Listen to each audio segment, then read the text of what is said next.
James Riley, thank you for joining us. Oh, thank you so much for having me. So, I've got to admit, when it was about 2 years ago, I think, when this one came to me and said, I would like some books. And normally books are never a problem for me because I'm like, okay, I know a lot about books. But he mentioned, what was it? What was it? What was the first series you came to me with? Uh, Story Thieves. Story Thieves. And immediately after we got, was it three of those? Six. Oh, six. Five, was it five? It's five so far. Okay. Oh, so far. We'll call it six No, don't give away the for the lead. future. Okay. Yeah. So we got all of those, and then you jumped into Once Upon Another Time. Once Upon Another Time. And you actually, that was your first series, wasn't it? Once Upon Another Time? Yes, it was. It started with a series called Half Upon a Time, and this is like the spin-off sort of continuation that I cheated a bunch and kind of made up new characters, brought in some old ones, things like that. We have them actually down there. Bad segue on my part. So that kind of leads to a question. I personally, I've only read, same with me, Once Upon Another Time and Once Upon Another Time Tall Tales. It brings in characters from the fairy world, the fairy tale world. Mm-hmm. How do you go about licensing that? Are they just kind of fair game for anybody? Yes, especially the ones from like the Brothers Grimm and Hans Christian Andersen and all those. They're just so old that we can kind of use whatever we want, which is fantastic. Get to play in this playground that everyone already knows. Kind of even when people don't remember the first time they've heard these fairy tales, they kind of know them by heart. It's almost kind of like pop music. When you've heard a song, you've got the melody in your head, you know it. You have no idea maybe what the chorus is, but you've got it down. And I feel like fairy tales kind of play that same role with stories with us. Like we all know the stories so well that we can tweak them and play with them. Obviously, well, maybe not obviously, I'm a big Disney fan as well. So I kind of love the original stuff. I love the animated movies that they did. So I tried to play a little bit with that too, without hopefully getting sued. So there were some fine lines there, but it was a fun time to kind of play around with all these things that I loved. I empathize with the Disney vibe. I worked there for a couple of years, and it's a very neat environment, and their movies are classics, aren't they? Yes, I worked there myself, actually. Oh, did you really? What'd you do? I worked for Disney.com in North Hollywood. Yeah, outstanding. I was a studio ride at the World, Disney World. Oh, nice. That was a great movie ride if you ever took it on there. Yes. Okay. Fantastic. Yes. I still know the spiel. It's horrible. That's what kind of got me when I was reading Once Upon Another Time. Even though it was my first book from you, everything felt kind of familiar. Like I know this character, I just don't know them in this world. Is that kind of what you were trying to achieve with this book, and to an extent, everything else? Yes, certainly with like all my fairy tale stuff, I wanted to kind of make it feel familiar, mostly because then I want to try to pull the rug out from under you and trick you. That's the most fun for me, where it's like, oh, I know where this is going, and then it's like, hopefully not. Hopefully this is going in a slightly different direction than you saw. Half Upon a Time had that a little more kind of top level. Like all the different characters in Half Upon a Time come from a very specific, famous fairy tale, but I didn't tell you which one they came from up front. I kind of wanted to leave that, putting clues throughout, and that was a big mystery throughout. This new spinoff series isn't quite as like, I'm not trying to trick people as much, but I do like to play with like which stories they might be from, what that means, like what you know about Thumbelina, for example, and how I might be able to play with that to give you a slightly different take. And that brings us to kind of the main character is named Lena. And she's, instead of being like a 5-inch tall girl, she is a 5.5 foot tall giant. Thought that was a slightly different take. And I'd done so much with giants in the first series because that was very much about Jack and the Beanstalk and kind of his family that I felt like, why not kind of look at it from the opposite side? Outstanding. And I did notice that the second book, Tall Tales, in the series, it kind of ends on a twist. Yes. A twist and a cliff. Yes. And I'm kind of afraid to show the third cover because it's going to be a spoiler for anyone who hasn't read. If they've read some of the other books, they might get some hints. I don't want to spoil it now, but yeah, it definitely ends. It's kind of, I have a history especially in these two series of ending the second book on a really kind of downer moment, which I love because I always get responses from kids where they're like, you made me cry. I'm like, that's so nice. I'm so appreciative. Thank you so much. Because that's like, that's the greatest compliment, that someone cared that much about something you just imagined, or your take on something they've been growing up with, and it moves them so much that it makes them cry, or it makes them happy, or it makes them like love these characters again. That's always the greatest compliment. So I do love being cruel. And he discovered the books, I guess it was when you were in upper elementary, I think, like in 5th grade. At what age, what grade do most of your fans start to discover your books? It's usually around there. My publisher always says it's like 3rd through 6th grade, 3rd through 7th. I tend to think of them as I'm writing them for myself, and they just happen to star like 12-year-old kids. Yeah. So I sort of both write to me as a 12-year-old and also me now. I try to make them kind of all ages appropriate, or at least appropriate for like kids 6 or 7 and up. Yeah. And just kind of have fun with it. So, but that does tend to be sort of the grade where they kind of discover them. When you're writing a series, like when you started writing Once Upon Another Time, you've got a start point in mind, obviously. Do you have a fine end point, or does the story kind of waffle somewhere in between where you think that'd be cool if they did that?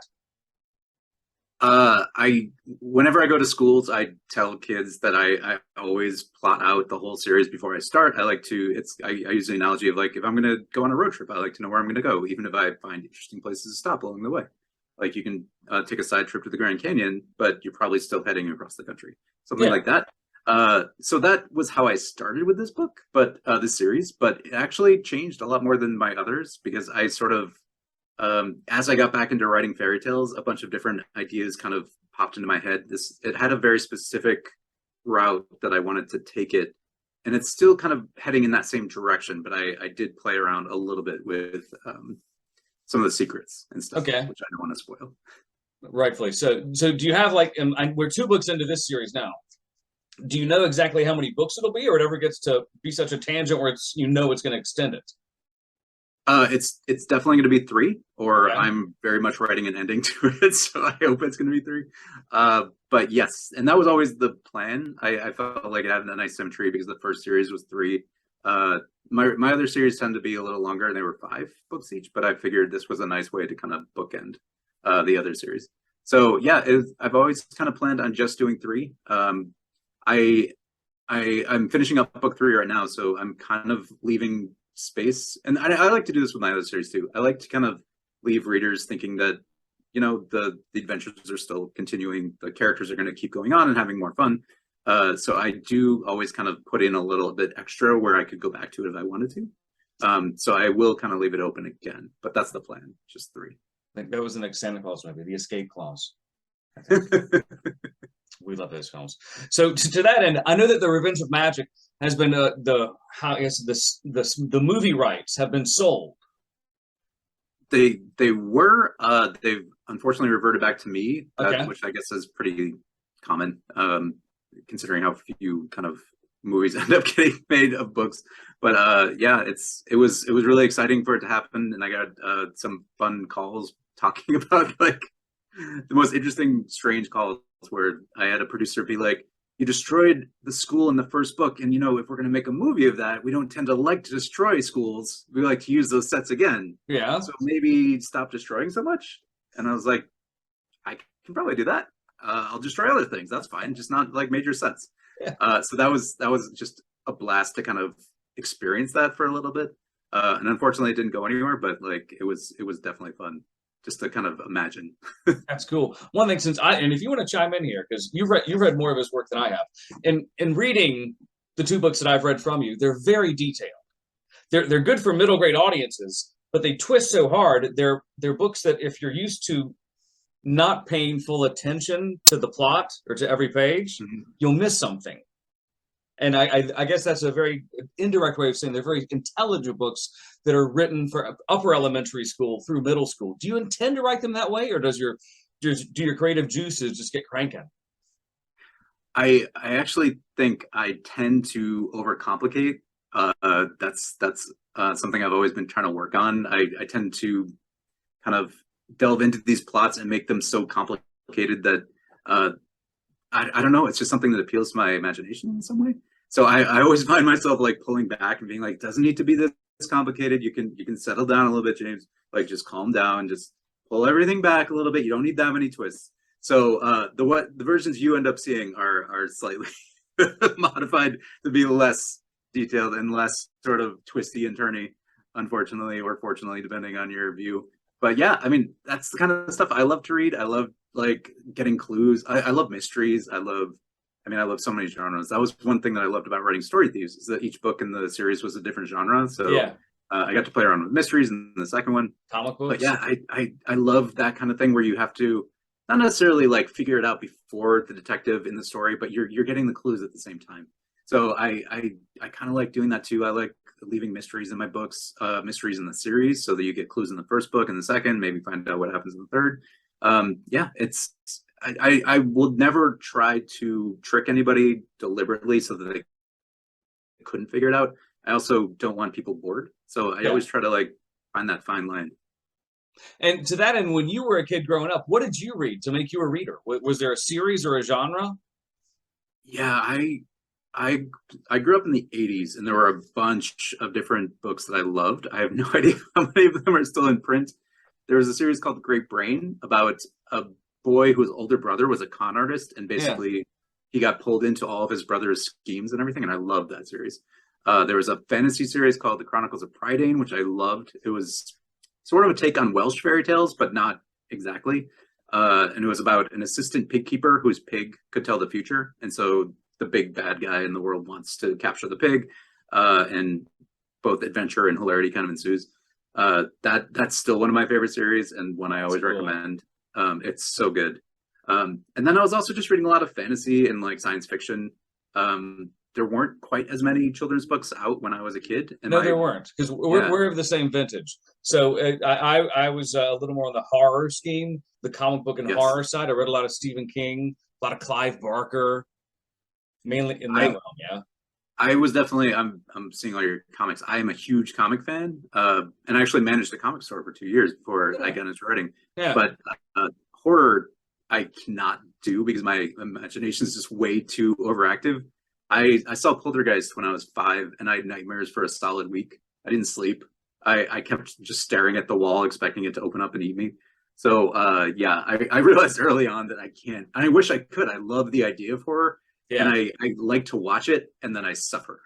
Well, to be fair, Poltergeist was right in that PG-13 crevice. Yeah, That should have been R, but it was like, whoa, it's PG. No, yeah. And I haven't watched it since, but I've read about it, and I'm like, I should never been allowed to watch this at age 5. I was way too young. Yeah, you haven't seen Poltergeist. You saw Gremlins last week. Gremlins was fun. Yeah, Gremlins wasn't too scary, was it? No. And Mom was a little on the fence about letting him see Gremlins, but it was more just scary puppets. Yes, I remember that one. That one I could Yes. handle. So that's cool. So did you always want to write growing up? You were a reader. We've established that. But what did you want to do to kind of twist you into the world of being an author? I used to want to be an animator. I grew up loving all kinds of animation, but especially like the Disney stuff. And I just had zero talent for any kind of visual art. I can't draw. I love to draw, and it's just terrible. And I'm sure I probably could have gotten better at it if I took courses or just practiced and like read books about it. Yeah. But like I was always so discouraged by how bad my drawings were compared to like my friends who could draw really well. And that kind of turned into me realizing that you didn't have to be able to draw to be able to write stories. You could easily just write them out or type them out. And I had all these ideas in my head anyway. Like they could still change if they're in your head, but the moment you write them down, they're sort of concrete. Yeah. So I did that for a long time. Didn't show anyone because it wasn't really writing to show people. I was writing just to write and have fun. And it actually took me until like college to realize this could be something other people might want to read, maybe. So James, I just wanted to touch briefly on reluctant readers. Mm-hmm. I'll say specifically 5th grade, mainly boys, because Yes. in my experience, being a substitute teacher, that grade, especially boys, they don't read as much as girls. Yes, that's been my experience as well. And often whenever my publisher is like sending me out to schools and everything, that's one of the primary things. The teachers are like, maybe if we get a male author in here, it will show the boys that it's okay to both write, to read, to do any of these things, because I go in and I talk about how much I love books and everything and love reading and all the different things I love. So I think that's part of the way they try to reach boys, whether or not that's something that should matter, but or if it does, if it gets them, then great. But certainly, like, so many more girls show up to events, and just like when I get emails and everything, it's like 90% girls. So I definitely get that sense too. I'm wondering if there's some boy readers who are just a little more shy, who might like not broadcast it. I never really talked about like reading. I didn't really feel too shy about it. Like I would read on the bus, Yeah. but I never like I wouldn't kind of open up and talk to people and be like, "Oh, have you read this?" It just didn't seem like something that my friends wanted to talk about. So you weren't a voracious reader who shared books with their peers. You were that kind of reader. I was a voracious reader who was keeping it all to myself. Okay, yeah. Not ever talking about it. So it's definitely hard, and I feel like there's a whole industry trying to figure out how to reach boys and kind of get them pulled into books, like so many of the rest of us kind of just found ourselves. The different pieces of advice I've seen, and kind of some that I've seen work. I've seen a lot of librarians read to their classes, and that tends to, and parents can do the same thing. They can read to their kids. As soon as you suck them into that story and get them like hooked on it, I think they're going to want to just jump forward and see what happens next. That might take the form of, still reading to them. It might take the form of reading with them. It may be audiobooks to begin. That's an easy way in too, especially if you're driving somewhere and you can play one while whether it's a long trip or not, you can have that going. And I think that kind of gets people used to just the flow and kind of the story that you only really get from books, whether it's out loud or read. So yeah, I think, and then like I get that there's a little bit of pushback on graphic novels now, or at least I'm hearing of some, because some kids are, it's seen as like a good way into books, but sometimes it stops there. Like they get to graphic novels and they're like, that's all I want. And there's certainly nothing wrong with that, because I love comics. I think it's an amazing art form, and like you can do so much with that unique like mix of words and pictures. And I do think it can lead to reading. I get that it's sort of a different skill, because you're not spending as long with a graphic novel usually. They tend to read a little faster, but it's reading, and it's getting kids into the mindset. It builds that narrative too that kids need to establish as they start to read more advanced texts in their schools. Yes. How to see the character growth, what they do in the arcs of a story that they're going to be quizzed on in middle and high school. Yes, exactly. So it's giving them the building blocks, no matter what. Like if it's not prose, they're still getting all or most of the same benefits out of it. To that point, that's what your books do really well, because as you mentioned, I said they were complex. They were complex, and you said, well, actually, I kind of water them down a little bit. That's cool, because it helps establish a complexity that middle school readers need to experience and need to dig into before they really get into the upper middle school and high school years, when reading becomes a necessity, and if they can't, it'll be a hindrance. Yes. And that's always the ideal. Like you want to give readers exactly what they're ready for, or maybe a little bit more, so that they can find themselves kind of pushing themselves. Or it's one of those things, I think, I forget who said it. I feel like it was Judy Blume, but it was something about how readers will read over anything they don't understand, and they'll just keep going. And that's certainly something I did as a kid. If there was something that was sort of above my age range, I just sort of was like, all right, I don't get that. But I like the idea, and I don't know how successful I am, but I like the idea that there are things that readers at different levels can discover in the same story.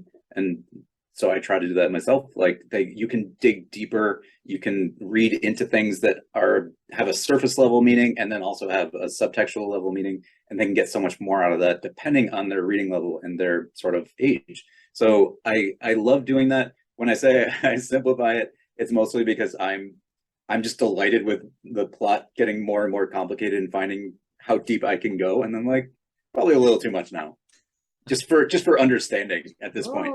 But reel it in a little bit. There you are. Exactly. But I really do like that too. I love having levels, especially when I'm writing about fairy tales now. Like there are so many different levels of fairy tales that you can go into and see the surface story. You can even see like above a surface story where it's like you can tell young kids these stories and they get something out of it. Then you sort of tell like 5 or 6 year olds a fairy tale and they'll get something slightly different, and then you're an 8 or 9 and you can deal with those stories in the same way or in a completely different way. Yeah. And I love that about them. To that point, also, kids they'll find if it's a story with multiple characters, they'll find one, and it may not be the hero or the anti-hero. It could be an ancillary third-tier character, and they're waiting for that one, and they really identify with that. Yes, that was something Star Wars did so well with like C-3PO and R2-D2. Yeah. In spite of the fact that R2-D2 looks nothing like human, like I'm sure I wasn't the only kid who was like, yeah, that I'm kind of, yeah. I feel like him in most of my life, so I'm identifying with him. I wanted to identify with Luke, but I ended up identifying with R2-D2. So yeah, it's always good to have those characters. Like, it's so easy to watch a Disney movie or something as an adult and be like, some of these characters are kind of ridiculous. And it's like, no, some of these characters are written for a very different age group than you. And people are getting different things out of these movies. It kind of goes back to the fan theory that when Star Wars came out in '77, that it was really a kids movie that adults grafted onto. And yes, as you get older, you're like, yeah, that was probably correct. As a modern day adult fan, you find yourself getting frustrated with some movies going, this is such a kid movie. What? And then you're like, it is a kid movie. So yes, yeah. But the wonderful kids movies are the ones where you're like, I'm getting so much out of this too. Like a lot of Pixar movies where adults can watch it and get something completely different too, or they're associating with, like you said, like the different characters than the kids are. So there's so many different levels that so many people can enjoy out of watching the same thing. I love that. One little thing about comic books and graphic novels, I was teaching a third grade class the other day, and they were making a comic book out of the geographical areas of a state. And I said, just pick an area. If it's the mountains, the Piedmont, or the beaches, whatever, and make a comic book about it. And the boys were like, well, comic books shouldn't be educational. They should be fun and have violence. And I gotta stop the class. And I gave them like a little 90-second diatribe. I'm like, guys, boys, listen to me for a second. You know, when you get older, you'll find some comic books and some graphic novels that are going to be educational. They're not going to be a superhero in tight, and it's going to be great. And after about 60 seconds, I could see their eyes just kind of, and I was like, okay, I'm done. Yeah. Maybe one of you heard me. Maybe one of you did. I love nonfiction graphic novels. Love that. Yeah. Oh, they're amazing. And you like, it's such an art form that's kind of been I guess it has been kind of constrained by its most popular variant, which was superhero comics. Yeah. They kind of pushed so many things out for the longest time, and then slowly people started coming in and doing memoirs, doing educational. I know it's crazy, but like I love those too. I love reading about like a different environment and seeing their interpretations through pictures. That's fantastic. We read a graphic novel recently called Neurocomic, and it's not gonna be for elementary school kids, but you and I would love it. High school kids would love it, and college kids would love it because it's a very complex graphic novel that takes something very complex and makes it somewhat approachable. Or at least, made of, you know, gives you a way in. That sounds amazing. I'd love to read that. It's weird. We worked with a library one time at a school, and this library had a policy, and I didn't really get it at the time, but you touched on it a moment ago. And their policy was, hey kids, that's great. Come get books, but you can get one graphic novel. The rest of them have to be chapter books or something like that. And I asked the librarian, I said, what's up with that policy? And they basically said, it's so that all the graphic novels don't get checked out by the same boys. Yeah. And B, so that they have to get something else. If it's a picture book, an illustrated book, or an early chapter book, it's got to be something. And I can kind of dig that policy, but it also depends on how big of a library you're dealing with. Yes. And that's frustrating. It definitely is, like, because I don't want to punish anyone for liking graphic novels. Like, I was reading so many comics alongside books, and sometimes only just comics. Like, sometimes that's what you want. It's a different, like, you get something very different out of it, including if you don't have very much time. Like, you have to devote a different amount of time to reading and to remembering what's going on. And it is kind of a different skill. So would you say that your books are more for the fairy tale forgotten set, or for those who are still in the fairy tale but are willing to accept a slightly different narrative? I would say generally, probably by the age range that my publisher is kind of shooting for, I would say it's kind of like it's faded into the background. Still familiar with them all, but not anything that they've been reading for a while. So it's like it's almost like very early nostalgia for them. They haven't gotten to the point where it's like, oh, back when I was a kid, so 3 years ago, everything was so easy. It's more just like, yeah, I read those when I was a kid. I'm familiar with this is like a story for my age group, but it's dealing with the things that I already know, the characters I already know, the stories I know. And you touched upon the movie rights have kind of they've ebbed and flowed. Do you ever see, I guess, the graphic novelization of your works? How does that work in the author and publishing world? Does it just kind of reach out to you, or you have to say, this would make a really cool graphic novel? I've tried the second and it hasn't worked. So I imagine it's probably more of the first. I also imagine like the really successful, like Percy Jackson kind of things are more like, let's also bring in people who don't want to read by making a graphic novel. And that's fantastic. I can see that I do know that they struggle sometimes with things that are lesser known. Like they don't want to do superheroes typically unless it's like a Marvel or DC superhero because everyone knows those. So, but then again, you have stuff like I mean, Dogman isn't necessarily a superhero, but it's got a lot of the same qualities. Yeah, like investigators. Yeah. Yeah. I mean, that's half of Batman stories or detective stories. So it's one of those things where it's like I think there's a little bit of hesitancy to kind of branch out by a lot of publishers. On the other hand, like there are a ton of graphic novels coming out, so it's not like there's any sort of shortage. Yeah, it's something I would love to see. I've pitched like for Story Thieves, which is kind of my most popular series. I made up a bunch of books throughout because I wanted to have them jump into books and I didn't want to get sued. So one of the series I made up was like basically a Harry Potter ripoff in a lot of ways, but it was a planet full of magicians fighting, like they're at war with a planet full of scientists who are trying to wipe out magic.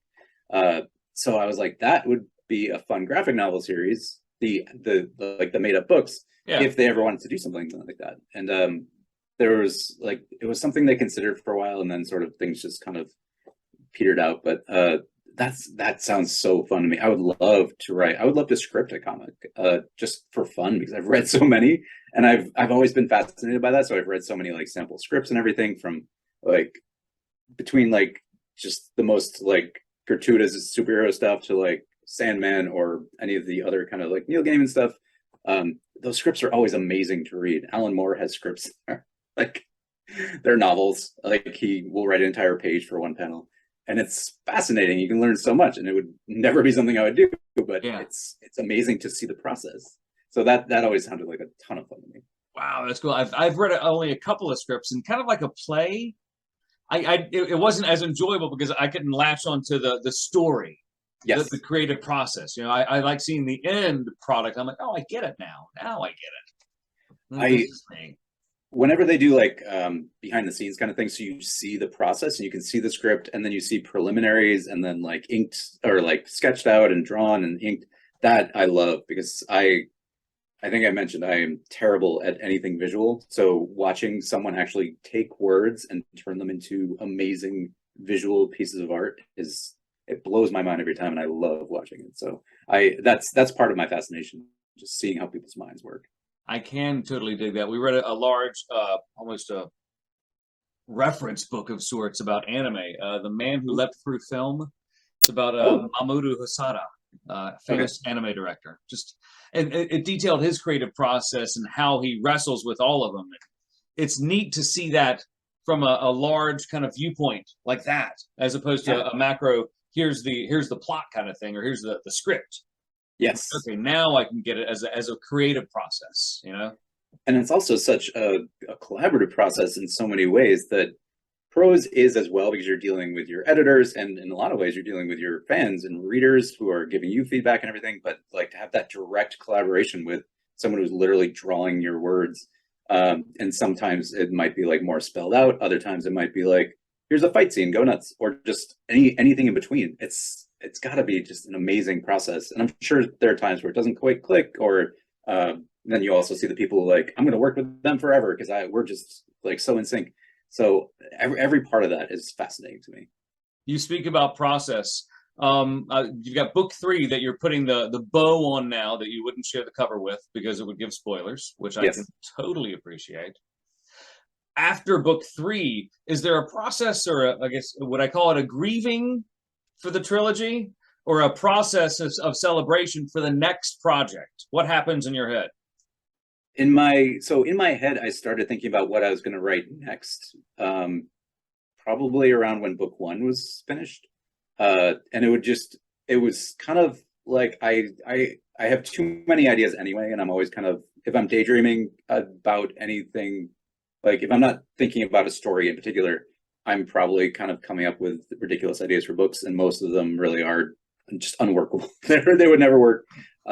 So it's usually around like I give myself like a year when I start kind of taking those ideas a little more seriously and kind of picking through them. And I end up sending my agent way too many ideas, and I'm sure he's very tired of it. But he gets far too many, and like he'll be like, "I really love this one." I'm like, "That's great, I love it too. We're gonna do that." And then a week later, I was like, "But what about this?" It's like sometimes it's the process of like, how do you know which idea is your favorite? And I talk to kids about that when I go to schools, and like it's usually the idea that kind of keeps coming back to me over and over. That's usually one that's got both it's got a depth to it, hopefully, that can be explored because I keep thinking of it in different ways, coming at it from different angles. But also, like, you have to really love something if you're going to do a series or even one book about it, because a book is still going to take me like 6 months to write, and a series will be, 3 or 4 times that. I have to really love that. So the ideas that kind of keep coming back to me tend to be something I hope that I'm going to find interesting things to delve into and things that I'll hopefully love. So that process starts a little early. When I'm done with a book, it's not usually the process is like, oh, I don't have to write for a few days, and then I get out of the habit and I'm like, no, I really need to write or else I'm going to completely lose this. It's like you don't Like go to the gym exercise, or yeah. something and you suddenly just completely you're out of shape and you're like, well, that's a lot of work. So it's kind of like that. I do try to just jump into the next thing. That doesn't necessarily have to be anything serious. It can just be writing. And that's something else I tell kids, like if you're going to practice writing, it doesn't need to always be the story you're putting your entire life into. It can just be like a few lines about anything. It can be like journaling for what happened during your day. It could be telling yourself jokes. It's just kind of getting yourself into that process of getting your brain thinking about it. So yeah, it's never, especially because these books take usually about a year after I finish them to come out, if I'm on time. So it's by the time they do come out, I'm already thinking probably 2 books ahead. Wow. Which is why when they come out, I'm always like, "That's what this one's about." Oh, That thing, yeah.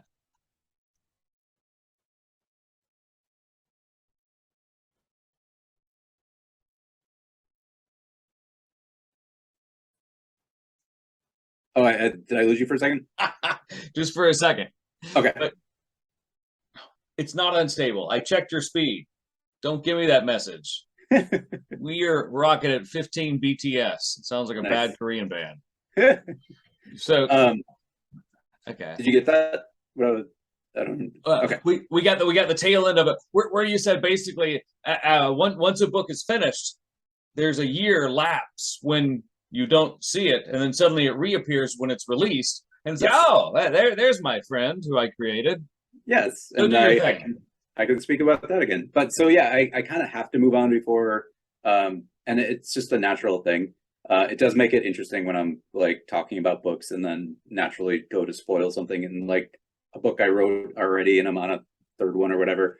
And I'm like, no, you're still in the first one. I can't say that kind of stuff. So I'm really bad. But the whole point of telling stories is to share them. I'm not withholding these spoilers because I want to. I want you to know them.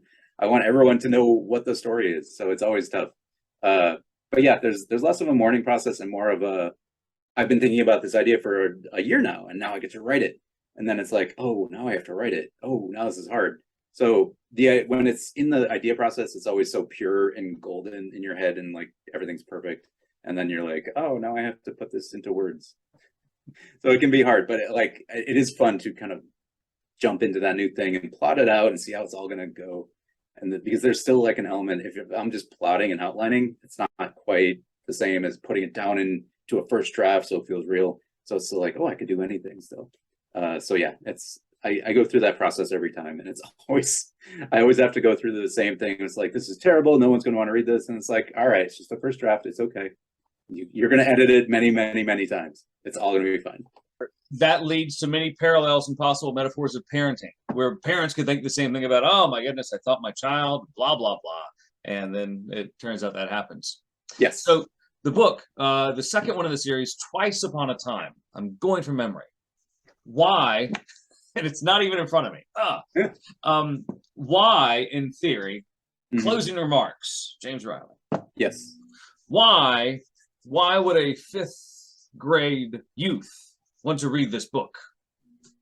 So the whole series, I hope, is funny. I hope it's ridiculous. I hope it's taking all these ideas, all these fairy tales that they've heard of, that they grew up knowing, and puts them into ridiculous new settings and circumstances that will both test the characters, see what they can do, and also hopefully bring about some laughs. I tend to not take myself very seriously. The characters take themselves overly seriously sometimes, hopefully for humorous effect. But yeah, they're just supposed to be fun adventure stories, and they definitely are not teaching any lessons, unless you read into them a little bit, and then there might be some stuff. But there's nothing that you could see. You don't have to worry. There are fights. This one is about a girl who's a giant, and she's got giant strength, and she's basically a superhero. She can knock people down with like a flick of her finger. So it's all pure fun. No lessons anywhere. That's the hook for all of the fifth grade boys. No lessons, all pleasure reading. Yes, and if the girls want some lessons, it's about a girl who's a giant, but she looks human, and so she has to hide that, and she hates having to do that. She wants to be able to show off who she is and be herself. And so part of it is learning how to do that when people may not like that version of you, and whether that's okay. It's okay to be yourself, even if people don't like it, because that's their problem. So there might be some lessons if you want to find them, but they're hidden. I'd say they're soft lessons. I call them age-appropriate soft lessons. It's not hard and in your face, like be responsible or blah, blah, blah. It's more just like, okay, be yourself. So what? So you don't have hair. So you shave your hair and you do your thing. So you do whatever. Exactly. You put your junk in the corner and let your wife make fun of you, and that works. And you're yourself and it's cool, Yes, and exactly. It's about seeing what somebody else is going through and being like, oh, that feels familiar. Maybe I can do what they're doing too.